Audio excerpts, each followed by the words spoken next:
What's up, everybody, and welcome to the Rideshare Rodeo podcast number 310. Happy day after Christmas. This will be just want to make sure I'm getting that correct. This will be the last podcast of the year. Yes, it will. The next one will be on January 2nd.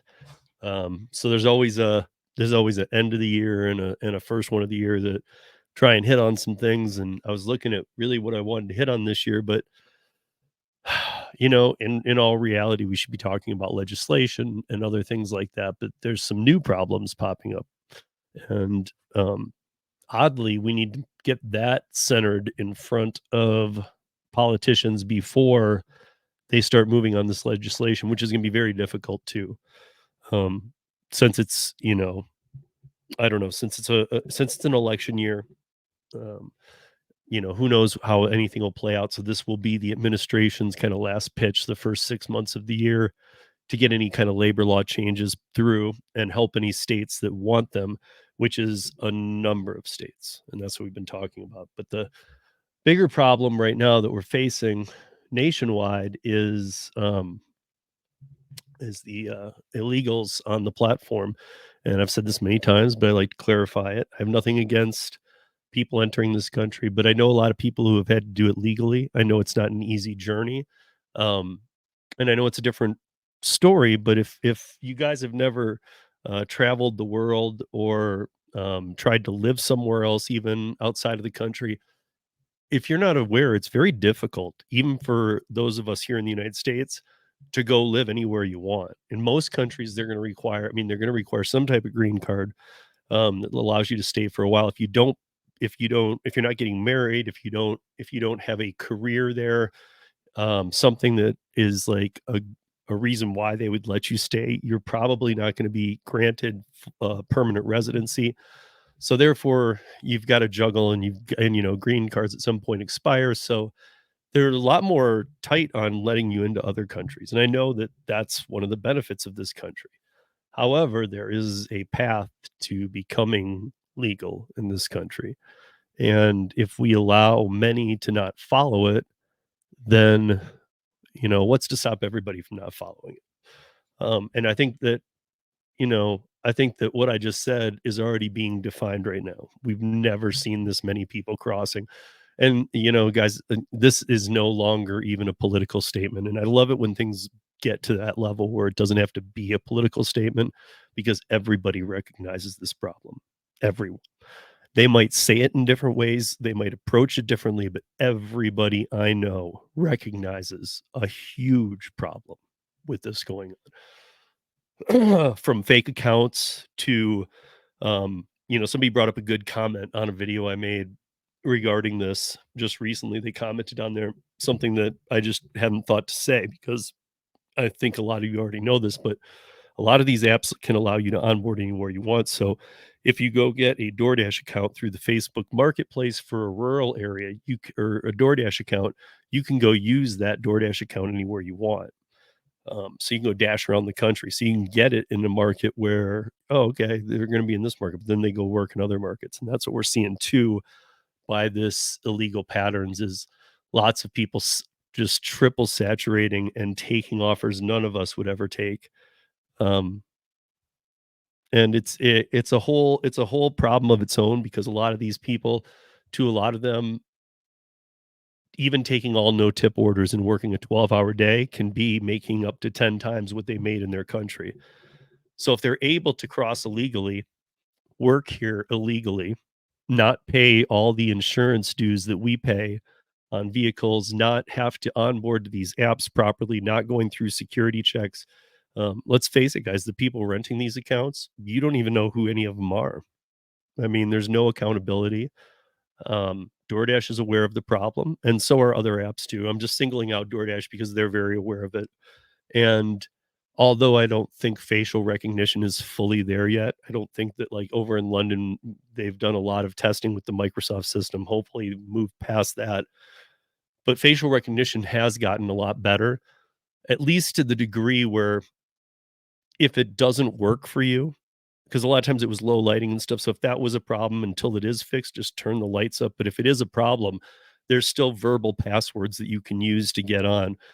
Because look, even if the facial recognition were to say this isn't you, but it allowed you to chat with a representative right away and you needed a verbal password and all this, that, and the other, or a two-factor authentication with the phone origin, something that really holds an accountability to the account would really cut down on this. And the thing is all these companies already have facial recognition. They've just recognized what I've talked about many times, which is it's just not there, so we don't use it as often as we need to, but we know it's there. I don't do DoorDash very often, and I just recently did like 8 DoorDash blocks. So on those blocks, I actually did have to use facial recognition a couple times, and yet I know DoorDash people who do it every day this calendar year who said maybe once, maybe nonce they had to, use facial recognition this year, maybe no times at all. So to me, it's definitely there. And even with my account, I think that's a good, I mean, it's an indicator. It's not a sign. It's not a big enough study. There's not enough big enough amounts of cases that we looked into. I'm just talking about mine. But if like the people I know who maybe didn't get any visual, no facial verification requests throughout the year and dashed every day, let's say of the year. Now maybe they took some off, but let's just imagine they dashed every day. Now I just over the last month or few weeks, 2, 3 weeks, dashed 8 blocks, and on those, I had to facial recognition 3 times. That shows they do recognize, "Hey, this account hasn't been used lately. Let's facial recognition this guy." So why aren't they doing it with the other accounts? Because we're really not hearing about accounts being shut down. Um, I don't know, very concerning. We'll come back to that in just a second, though. I wanted to real quick talk about this too. I know that you guys remember me talking about the DoorDash driver who shot the YouTube prankster at the Virginia mall. So we got into this a couple times, and you know what we didn't really see was that um, we talked about this that he was okay. His name is Alan Colley, the guy who was the shooter. And for those who don't remember, a quick recap of this: the um, Alan Colley, 31 years old, was delivering DoorDash. He was picking it up inside of a mall in Virginia. And as he was leaving, or as he was there at the counter waiting for the food, um, Tanner Cook, age 21, who is a social media prankster, came up to him and started getting in his face. And eventually, Alan Colley got the food. He put it, he was taking it away. And as he was walking away, Tanner Cook came up behind him and started talking and shoving a phone in his face. And there's a lot of language missing. There even was at the court case, but um, so he was doing all that, and then Alan Colley pulls out a gun at extremely close range. If you haven't seen the video footage, you can find it just by searching YouTube prankster shoots DoorDash driver or dasher. But he pulls it out at extremely short range and shoots Tanner Cook in the gut or in the stomach. And this was at the Dulles Town Center Mall in April. So what we didn't realize was that, um, okay, so ever since then, uh, we and it's not maybe even that we didn't recognize it, it's just that we know I'm not even sure we ever really said it, but Alan Colley did, because we were questioning, like, how the jury came to this decision and whatnot, and they did. They came to the decision that, uh so in September, a jury found Colley not guilty of the most serious charge of aggravated malicious wounding. However,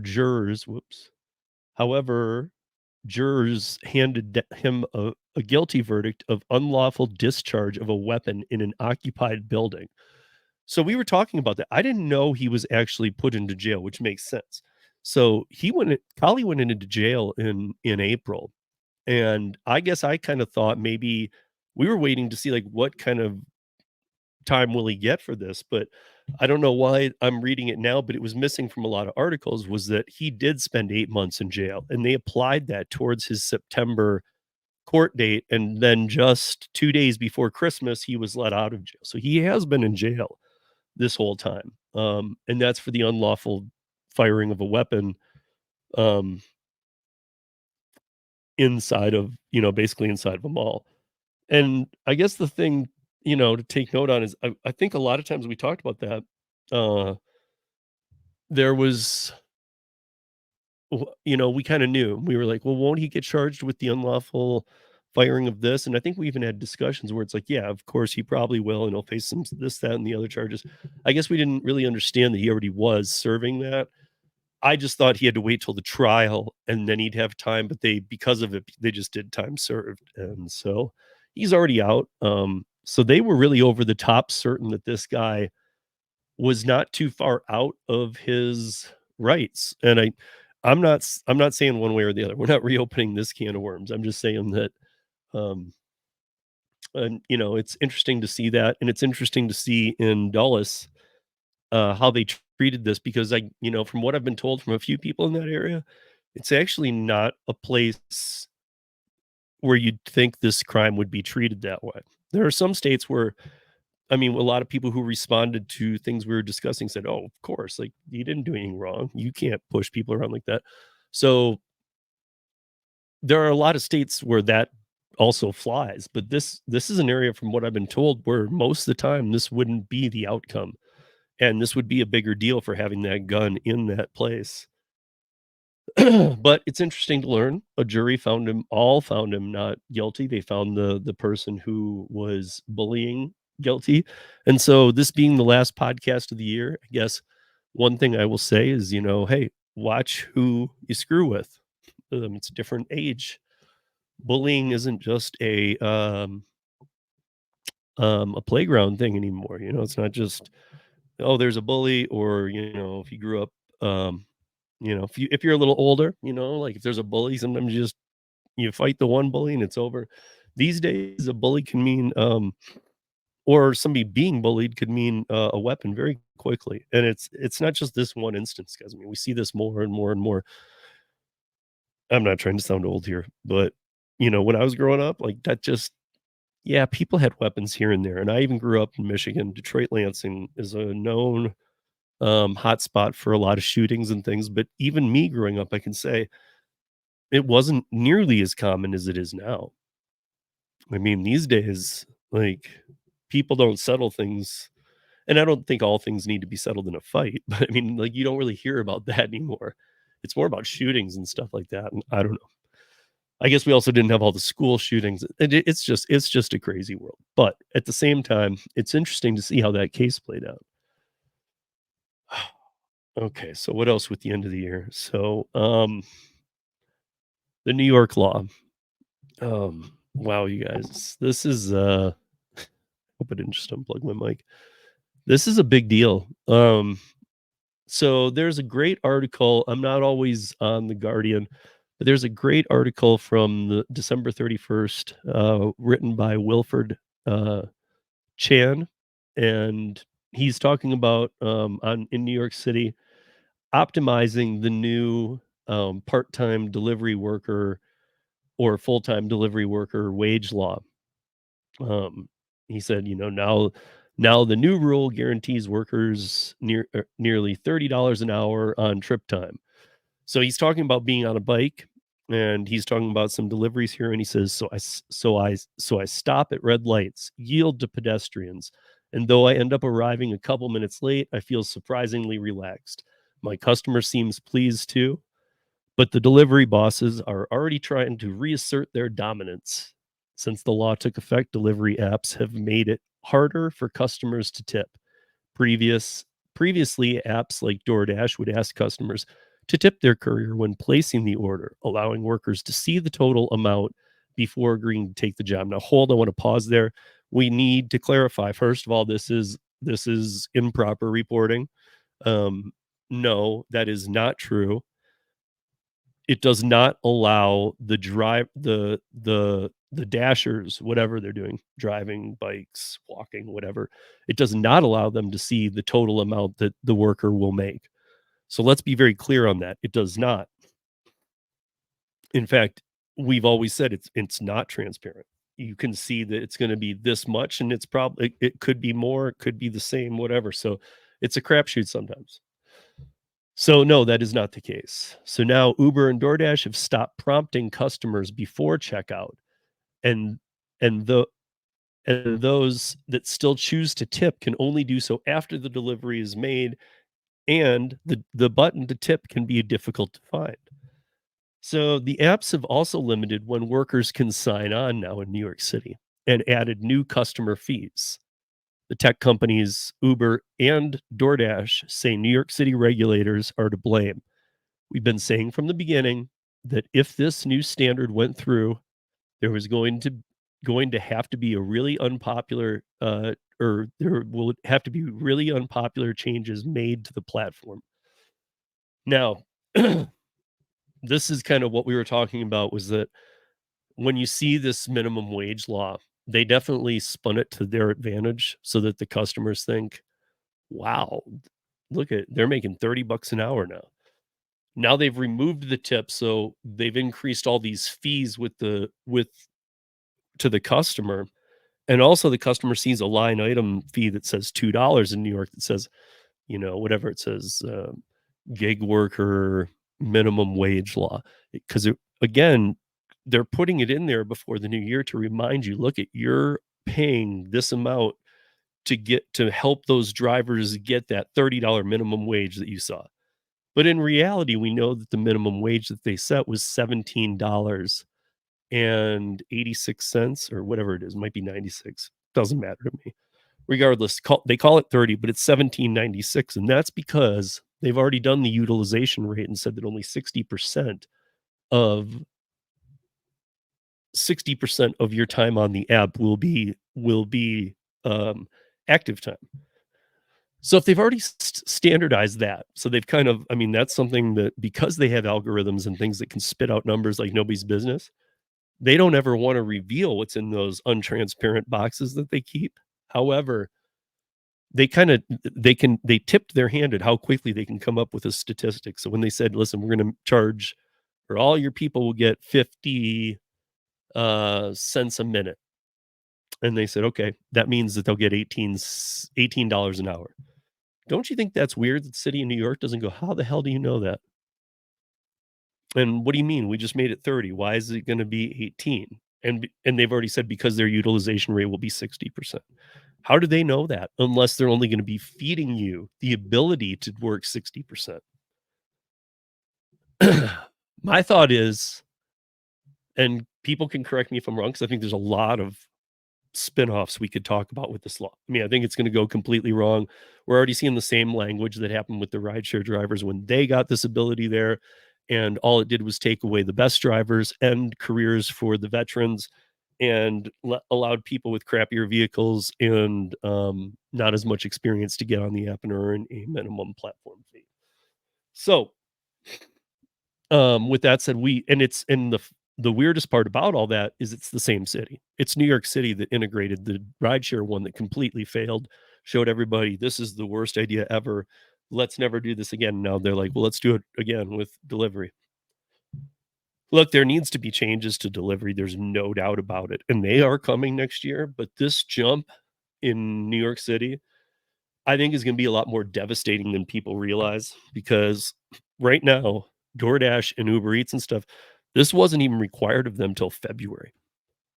So why on earth are they in December, 2 months beforehand, paying drivers more? Because let's be honest, I don't like beating around the bush. Look, they've never cared about paying you a penny more. In fact, they're always trying to find a way to scrape that penny off.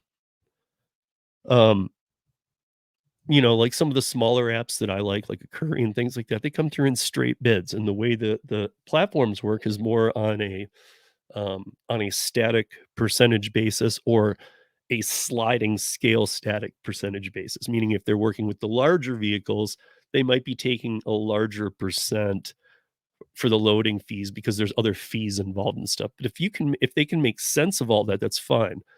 But using a completely dynamic pricing model where I could be standing next to somebody in New York City, we're both on scooters, let's say, and I see an order come through and I don't take it, and then he gets the same order and it's got $2 added to it.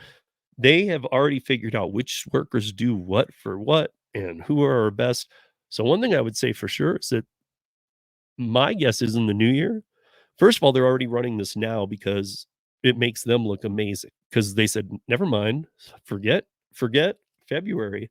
Start running this now and allow drivers to get the 50 cents a minute now, and let's put the tipping at the back end so that all this happens over the holidays."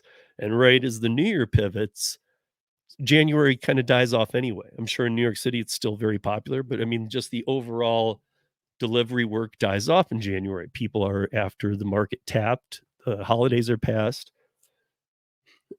and after that, it'll be a little more buried. But what it did is make them look amazing right now because they were able to contact every publication, every news outlet, whatever. Because news outlets, almost all of them are tied to either Uber or DoorDash. Like, we know that, like, if a publication's in bed with Uber, does that mean that you will never see a bad article on Uber? No. No, they do have writers who sometimes they bring in for perspective no matter who their backers are, but even those have to go through editors and the publishers who say, "Listen, tailor this language back a little bit." But we get what you're saying, okay. So even if it breaks their normal model of backing the companies or whatever, but for the most part, between Uber and DoorDash, they're in bed with somebody at most publications. So they will get a positive spin whenever they want one on a story, as long as that story makes sense. So if they submit a story and say, "Look at how good we're treating our drivers." Yes, the paper can look at that immediately and go, "Wait a minute. No joke, they really are treating their drivers that good. Let's let's let's uh let's run this story." So all through the past few weeks, almost cover stories around New York, the state of, the nation, has been, look at how, look at this. And again, yeah, to some people it looks like a fight. DoorDash lost and they now have to pay this, but in a lot of articles now it's starting to be spun as, look at this amazing company and how they're doing this. And it's kind of moved away from the true narrative of, dude, they fought tooth and nail to not have to pay this. They're now just saying, okay, we had a contingency plan if we lost, though. Now we've lost, and our contingency plan is to run some major PR off it. And that's what they're doing. And come the new year and come into February 8th or whatever it is for the actual date that they must follow the law, my guess is we will see many claims from the gig app companies slash aka the Flex Association, which is the gig app companies combined, the giants. But my guess is we will see a lawsuit or 3 or 50 coming at the city of New York, saying that they no longer will be paying this or this, and this, or something that counters their new regulations. I mean, they're already saying how many they've reduced the amount of people that can be on the platform by a lot. So wait times will soon go up. But again, it's I I hope it's as crazy to you guys as it is to me that I've always said that, okay, so there's this algorithm and over all these years it's kind of been determining pay and where there's the jobs. And but here's the thing, like, I've also said that, don't you think that since 2008, 2009 when Travis launched Uber, don't you think in that 15 almost 15 years that there's been an algorithmic gain by these companies where they literally can spit out a piece of data about all of us that is almost insane that they know. And I guess that's what I'm kinda getting at is New York said 50 cents a minute is what you're gonna pay active time drivers, and they said, "Cool. So $18 an hour because 'cause we'll keep them active 62.4% of an hour." I mean, to me, you shouldn't know that because how do you know the exact volume? How do you know how many DoorDashers you'll let be on the platform? How are you gonna determine which ones get taken off the platform or off of their dash? Um, like, how are you like, ending a dash? I mean, like, I don't know. There's not enough out right now to tell you that. Right now, I feel like they're just going with business as usual. You can still dash, all the things that people are looking for, and they're letting the workers dash when they want. It's around the holidays. They're letting the people start to see that tipping is gonna be more buried. So the people like somebody like me who'd be like, "Wait, where is the option to tip even if I'm paying too much for the service?" Again, guys, this is a luxury service. All gig apps are a luxury service. Um, so if you're using them, you are it to me anyway, it's the same as going out to eat. If you're using delivery apps, you have enough money to go out to eat, um, and you have enough money to tip. Now, I know there aren't all these fees when you go out to eat at a restaurant on its menu. However, when you use these luxury app platforms, there are fees. So you have to remember that the tip comes after. I've always been an advocate to call this a bid anyway and not a tip because it is a bid. It should I mean, I've said this before, I'll stick to this because I know there's more to it, and I actually have a lot more ideas, even ones that I've broke down to see, like, actually how detailed could we get this without it being annoying. But the bottom line is at the end, just like everything else that they're adding, okay, here's all the food that I want, here's what we're gonna order tonight, here's the total, here's the processing, here's the service fee, here's the $2 New York fee. And then it should just have or let's not use New York for a second, but here's the bids, and this is where you could say bid 0, but bid 0 should show you a prompt saying, "Hey, not tipping the drivers anything means they're not paid anything," because I'm an advocate of removing base pay altogether. The apps would benefit from it, the drivers would benefit from it for sure, because the customers wouldn't get their food. So would that make the customers never use the apps again? I don't think so. But it's always in the way that the apps want to train the customers. And right now they're training the customers in New York, we can see it in real time. Don't worry about tipping. And you've seen the news, our Door Dashers are making $30 an hour. No, they're not, because most of them aren't active for an hour. And we already know that the goal is to get them down to an active 65 to 60 to 65% of the time. So even if right now during the holidays you've got them active all the time, they're like, this is pretty cool, making 30 bucks. I can already tell you, I've talked to a lot of people who have seen the tip decrease big time. Um, and we already know that's integrated. So, I mean, are they making more right now in New York City, the drivers? Only they would know. And each of them, the few I've talked to, some have said not real differences. Some have said they've already noticed a hit in the pay, and that's what happened with the rideshare driver people that I knew. The veterans almost immediately realized, "Wait a minute, no, not only this will hurt my pay, but it already is." And I think that that's what has happened here is that they're already saying, "Wait a minute, I'm not getting my tips." And to them, it might be like, "Yeah, I was active for I was active for, whatever, 45 minutes of an hour." Okay, 45 minutes of an hour would be 3 quarters of 30 bucks. So what, you're looking at, uh, 15 and 750. So you're looking at 2250. So they made 2250 if they were active for 45 minutes in New York City. Now, a lot of people who work the hardest hours, bust their butt in bad weather, work the night shifts, all that kind of stuff, 2250 to them is not going to be much money. And if that's, like, above what New York City says is gonna be the control number of what minimum wage will be, is it gonna be 18 bucks? That's 60% optimization of every hour. That means you will be lucky to be able to occupy 60% of your time on the app. So I'm way above that with 3 quarters. I'm at 75%. And already there, drivers I know are saying, "I'm not seeing the tips."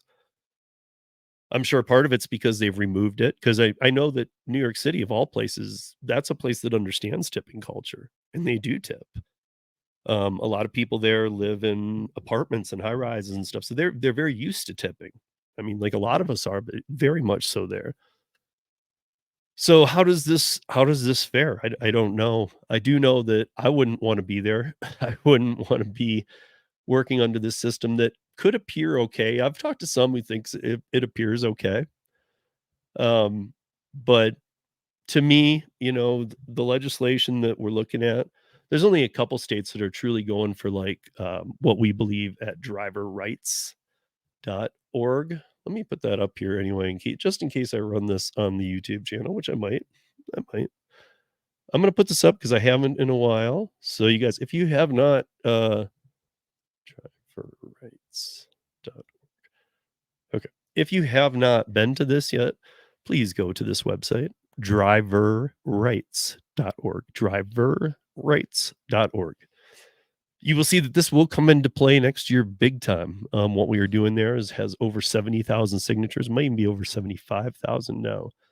But, and that's nationwide. That's not worldwide. That's just here in the United States. But we have over 75,000 gig workers who have signed their name to what we think are the basic standard rights. So if you go here, driverrights.org, and you agree with what the basic rights are, they're a little bit different than you guys might think too. I'm gonna save the surprise for you because I think you guys should all go before the new year and add your name. And since this is the last podcast of the new year, I would say do it. Get on there before the end of the year with your name and your state. And there's even a prompt to help you write your congressman. And it's not anything mean that will, appear bad on you or reflect poorly on you. It's just telling your congressman you want things to remain flexible. You want to own your data. Again, I won't give it all away, but there's four basic principles we believe in. So check it out and put your name to it. It takes about a minute tops. Um, but yeah, I don't agree with a lot of this. I do believe that what we have pushed for here, some of the states are just going for that, just transparency, a little more than just upfront pricing though. You have to be transparent, maybe trying to get to a more static number. But I know that all the states' legislations, no matter what appears to be okay or whatnot, is being backhanded by these companies in such a way that, look, I'm not saying we always have to bow down and say, okay, whatever these companies want, but it's also a game of don't push them too far, or else they have to change their model altogether. I mean, if it goes to an employee model, guys, it's game over. It really is. I mean, I don't even know how when I talk to some people, even the people who push hard for some of these union type things, I'm like, "You guys know you're pushing for a W-2 job, right?" And they're like, "No, I would never work for them for a W-2." I'm like, the way this push is happening, I know some people can say, "Dude, you don't have to be a W-2 worker to be able to unionize." You don't, but in this situation, you would be because the gig economy's already been around. There's been like Prop 22 agreed to no collective bargaining.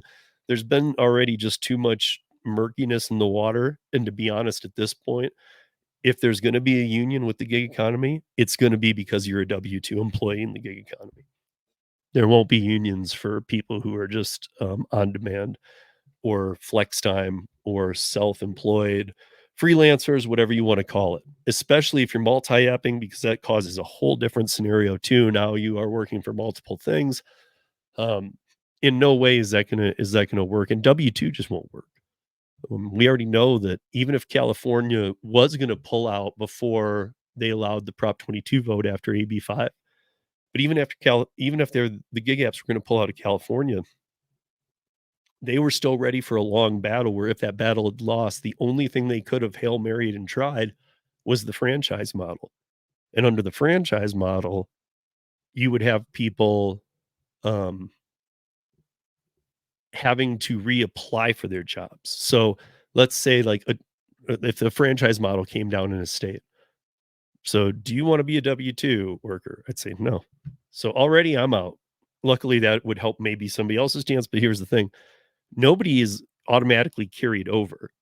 If it goes to franchise or a W-2 model, you now have to apply for your job with a franchisee or something, and you also have to work where they tell you.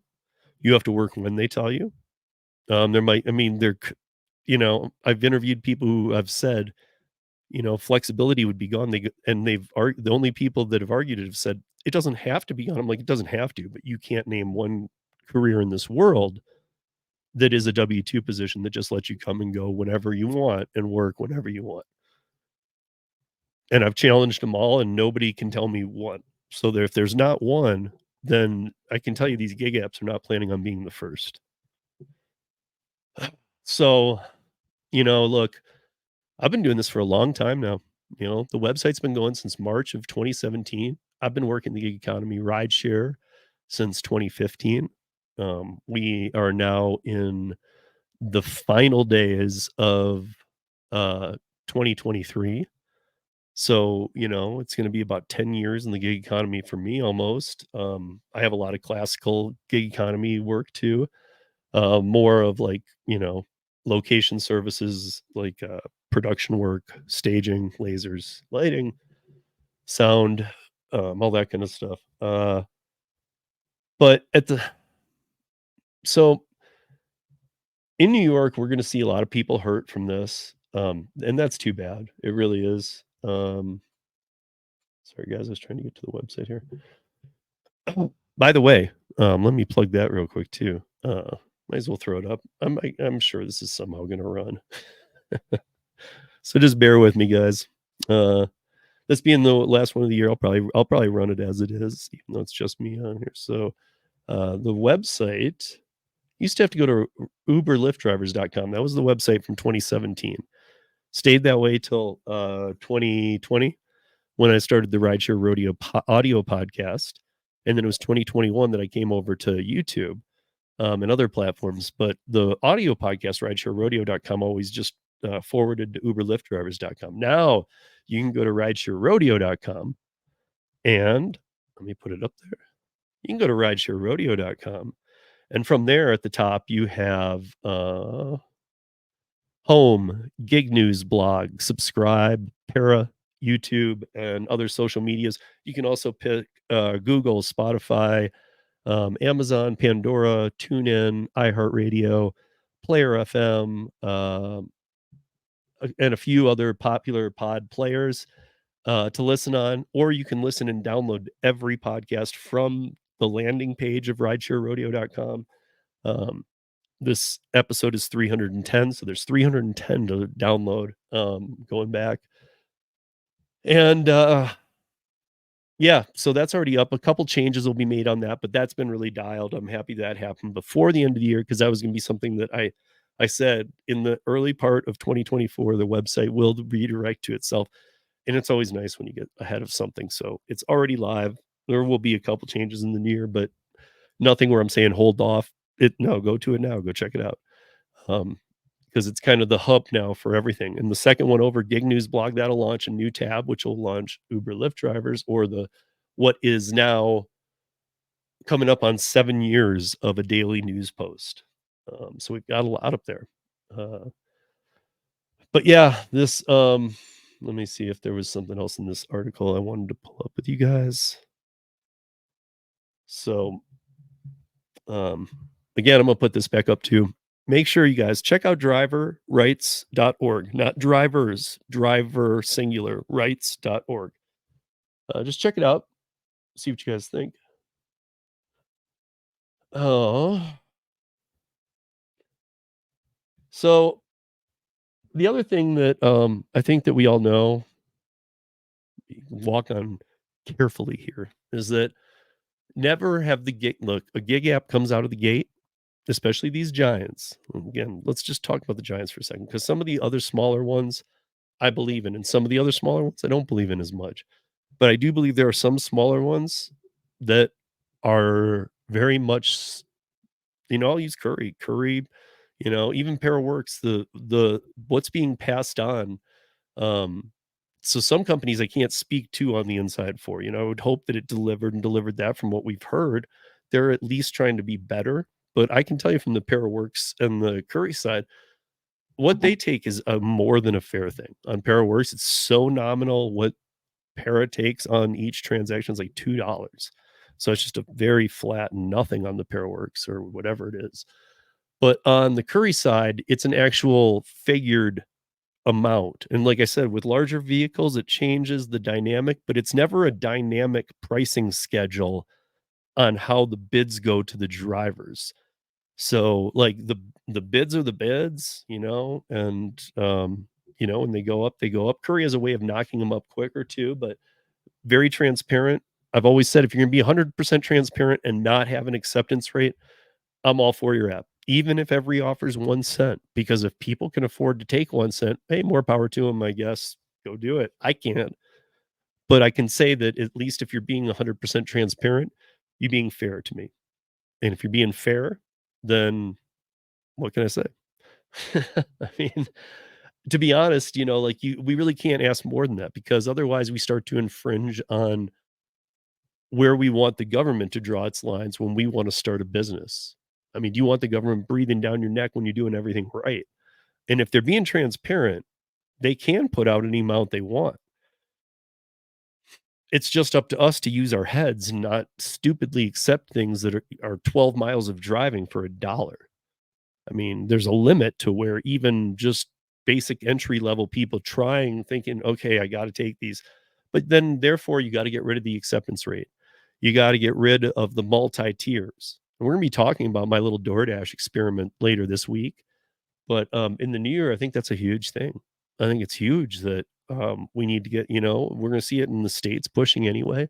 Acceptance rates needs to be removed from apps, but also it needs to be removed from apps as the psychological warfare. And I've been interested to see that part in the states that are pushing legislation, that they actually acknowledge, yeah, we want it removed on the level where you actually use it as a metric of performance for drivers, but we also want you removing it so that the drivers don't even see it, because that tells me that, at least, that we've always known the lawmakers fully don't understand these apps, but it tells me they're starting to get it a little more. Because if they say, listen, we understand that if you remove acceptance rate, it's not a factor on the on a metric on them, okay, that's what we're asking for, but we're also asking you to remove it completely from the app because there's no reason a driver should have to see that. To me, that's a big deal, because I do think that, I mean, we know for a fact a new driver on a platform, look, most of them don't come to YouTube and other things first and see, okay, let me do 20 hours of research before I turn this app on. Once they turn it on, they turn it on. Once you start seeing those kind of numbers, it'll take you a while to go, wait a minute, wait, why does it change colors on my on time deliveries every 10% I go down? Why does the number go? Why is there a number? Why is there an acceptance rate? Why are these numbers here? And why do they change colors and why do they matter? And then to find out that there are multiple tiers, there's a diamond, there's top dasher, but top dasher is getting lost because there is no real perk to it, like New York City is about to prove. Um, we watch tipping culture leave because of Prop 22 from California. Very few tip anymore. And that's because people just milk the clock kind of thing. That's what's going to happen in New York, but you're milking the clock for next to nothing. So it's one of those, be careful what you wish for because you just might get it. A lot of places, I still to this day, I almost say it weekly that it's sad that we couldn't define this hybrid space before all these legislation laws and things start getting out of hand, because at the same time that these companies keep a great rapport with cities and states and taking people to voting and to hospital visits and working with elderly and this, that, and the other, they're also burning bridges. So they do a lot of free stuff for cities and states to get them a little clout, but they've pissed these cities and states off, some of them to such lengths and such measures that it doesn't matter what free stuff they're doing. And now here's the drivers caught in the crosshairs. And again, we've seen honeymoon periods with pay. We've seen legit apps hover at pay and take care of it and whatever. Curry's a good example of that. Again, see, it's hard for me to talk about other companies. I can talk about Paraworks too, but that's such a small factor. But most of the companies I don't have that inside information on. Like Curry, I do. Paraworks, I do. And the numbers for Paraworks are just slim margins right now getting into it. But with Curry, they're already making money, but so are the drivers. I mean, are there drivers in some markets that are very unhappy with Curry? Sure. But they might be unhappy just because there's no orders. And that's not anybody's fault. Curry can only have whatever accounts it gets. It's all up to that. Once they have accounts in your area, you'll love it because it does pay better and treat the drivers better. So, but I mean, if they don't have many contracts in your area, then you're probably not in love with the app yet. But most of these apps I mean, I'm having trouble going back, other than like if some people wanted to argue about Prop 22 or maybe this New York thing. We've never really seen Uber, Lyft, Instacart, DoorDash, Grubhub, any of the giants really raise prices up for gig workers. It's not even really an ebb and a flow. The only way that they ebb and flow is by doing weird stuff and gamification. Take this amount of trips, do this for the bonus, do this, do that. And I mean, heck, we know some of the most veteran people who only go out and work when there's the bonuses or the games, and yet they're against these. but they know it's the way to make money. And, unfortunately, I think it's sad that that's how they think that money needs to be made, yet they are offering 700 to $1,000 plus bonuses to bring on new dashers or new Lyft drivers. To me, that's not the solution. Stop. I mean, you have oversaturation times 2. You have more 10 times more supply than demand, and now you have triple oversaturation from illegals that you aren't breaking down on. And I honestly think that's the biggest problem in the new year out of the gate we'll face is a very slow January to begin with, but one with triple oversaturation. So it's almost like I hope all of you are planning a 2 to 3 week vacation, staycation, something, because it might be a good time just to break from the app and let them see that, you know, that this is a problem. Because if it's just the illegal oversaturation and everybody kind of paused, but it's going to be hard to see for a minute until the volume gets back up. And unfortunately, until the lawmakers make an issue of it, DoorDash ain't going to do a damn thing about it. Because why would they investigate an account? Even, let's be honest, guys. I don't care. I'm gonna be honest here. If DoorDash knew an account was being rented to 3 illegals, but those illegals are all taking no tip orders and they all work 8 hours shifts, so they're running the car 24 hours a day, and they're taking every no tip order. Do you think DoorDash is gonna do a facial recognition on them? And if you do think that, why haven't they already? Because they do facial recognitions on me? Why on those legal accounts don't they? And have they on 1 or 2? Maybe. But have they on any macro level? Absolutely not.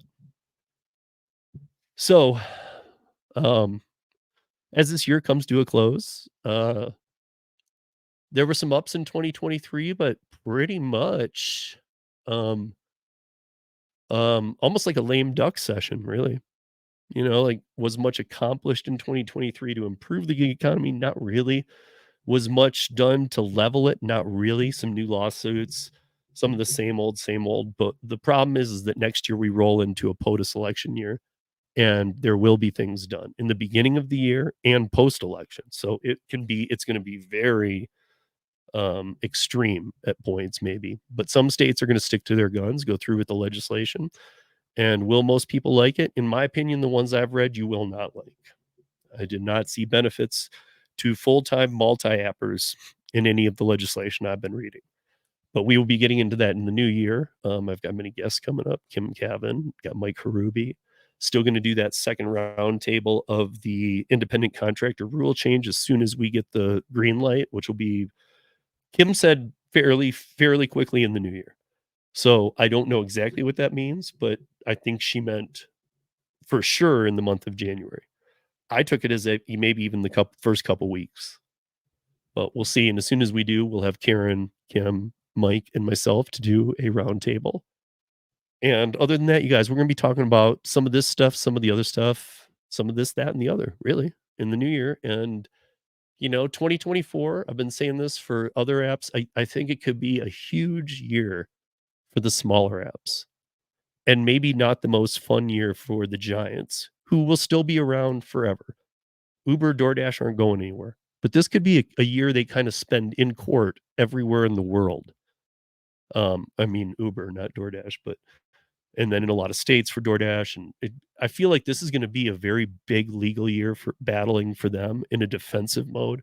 And yet there's a lot of smaller apps who have recognized these little downfalls and said, let's take advantage of these. And so therefore, I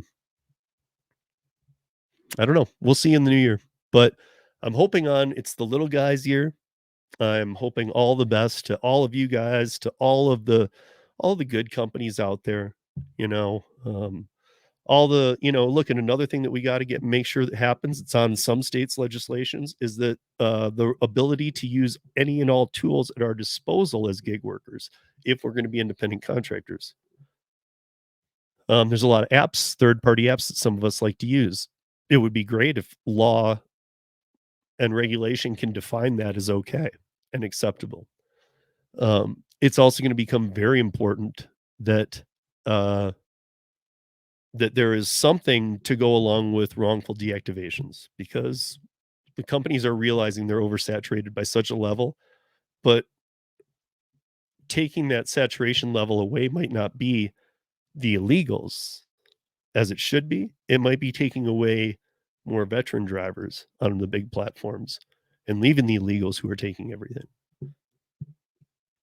We'll see, guys. But listen, keep at it. If something isn't making you money, get on other apps. And like I've said, if you can, no harm, no foul. But just my opinion, my last thing to you guys for this year, onboard to 2 new apps at least between now and the new year. It's the 26th of December. Before the new year, onboard to 1 new app. Pick one you've been looking at, or if you haven't, email me, steve@ridesharerodeo.com. I'm happy to throw you guys an idea, if you tell me the other apps you're working. But if not, I mean, really, there's a whole ton of apps to onboard to. But onboard to something new and give it a try. And then see you in the new year too. Maybe onboard to a couple of things. But other than that, you guys, that is the year. That's a year. And it's been an interesting year for sure. And I'm glad that we got to do the ups and downs together. I'm glad to see the podcast grow so big this year. And thank you guys for all making that possible. We'll see you back here next week, which will be next year for the first Rideshare Rodeo of the new year. Until then, be safe, earn smart, and Happy New Year, everybody.